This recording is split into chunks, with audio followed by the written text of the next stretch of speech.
Hello YouTube. So you got a vertical bar issue on your monitor screen. It's going all the way down from the top to the bottom. Doesn't matter where it's at, really.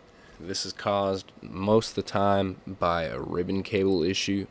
So at the bottom of your monitor, if you go and decide to take it apart, you can find the little ribbon cable connections. If you apply a little bit of pressure to it, you might be able to fix it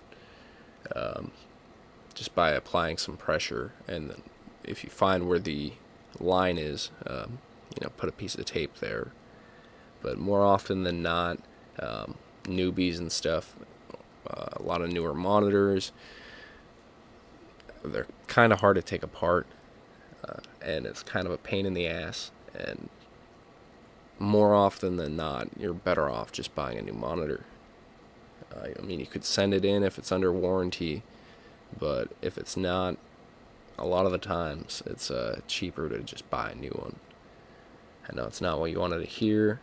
I just want to make this short little video because there's not a whole lot of good advice out there, especially not in English. So I hope this helps. Peace.